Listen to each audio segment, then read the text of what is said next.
Hello. Mao ni si Carlito na mo-perform siya calibration og pressure transmitter. So mao ni. Mao ni atong pressure transmitter manufactured by Rosemount model 2088. Asa may model dire? Model. Tara, 2088 G4. Di ba klaro? Salam. Klaro Equipment mo dito. Kani mga sumpay-sumpay. So, here is the pressure transmitter. Our current meter made by Flock 87. So, as you see, the display is 0 pressure. So, the range of this transmitter is 0 to 300 bars. So since the display is 0, the corresponding current is 4 milliamp. 4 milliamp. We have the Hart communicator made by Emerson's 4375, and the standard test gauge made by Ashcroft, our reference. Here are the air tubing, from the main source, air regulator. So the main air regulator, ito sa nang ikuan ha. So this is a beans calibration. So the setup of beans calibration from the power supply line. This one. Our power supply unit is here. Temporary na nga setup kay dinalian. Mao na ito ang power supply unit.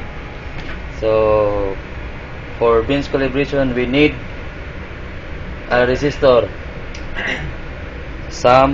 Most value is 250 ohms, but we don't have resistor yet, so we use the Flock 744 as resistor.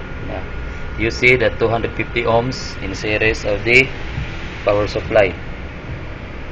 So the 744 is not the 744 used only for resistance.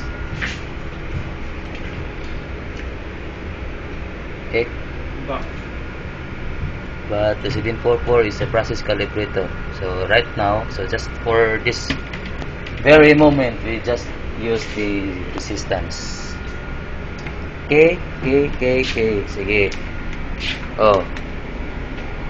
Napay biscuit sa may bag Magic Flex.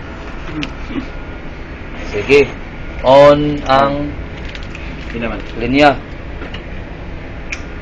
No. The main line, gate valve. Sige ba? Hugot yun. Then up to 5 bars. 5 regulator, main regulator.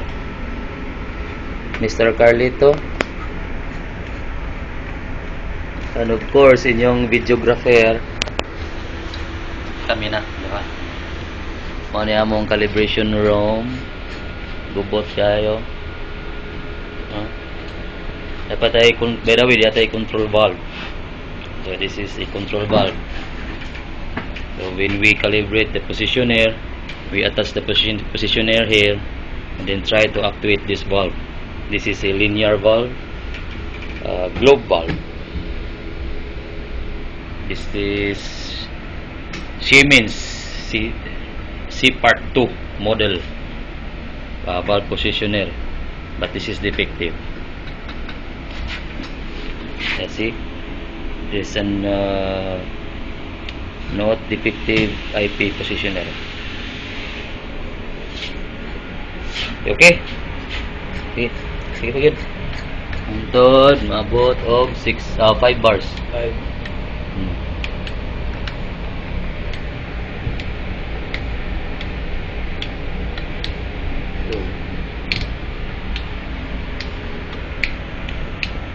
As you can see, no pressure on the inlet, so the display is 0.0662 kg per centimeter squared. Right. The reading of the digital processor is 0.07 kg per centimeter squared, Okay, equivalent to 4.0 equivalent to 0.004 MA. So the LRV is 0, the URV is 250. But how come on the tagging the maximum range, maximum pressure is 300? Sayop-sayop ang tagging kanang sakto. 250 rang yang URV, yang appearance value. So dire 300 pero nga rin 250, so mao ni ang tinuod. Satu nilisan. Ilang. Lahan na. So we have the calibration form. Okay, this is the ratio and proportion table.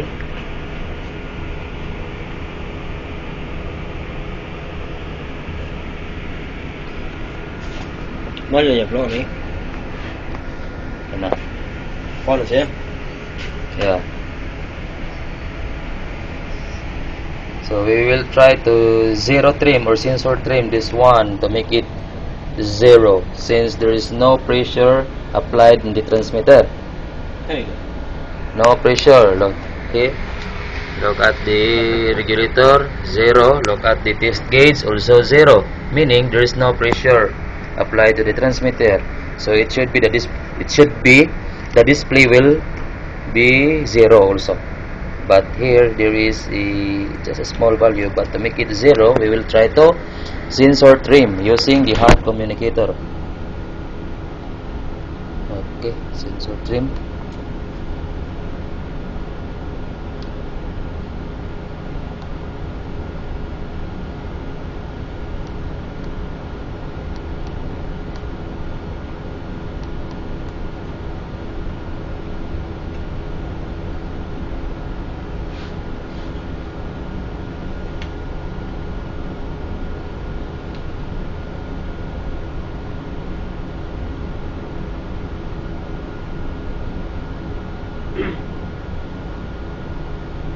Dugay.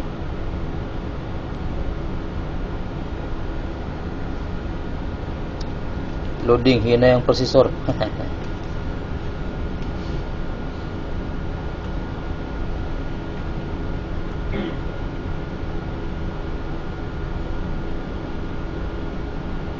Okay, look at the value. It will suddenly change to 0. Yeah, that's right. See?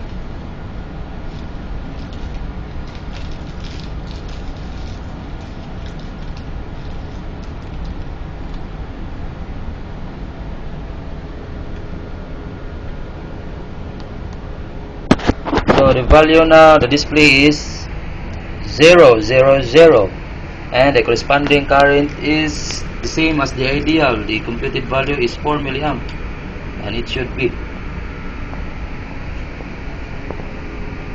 If we apply the maximum pressure as the URV set 250 kg, the milliamp will be 20 milliamp. Okay, so here is, so atong gibuhat nag 0 trim lang ta. So we will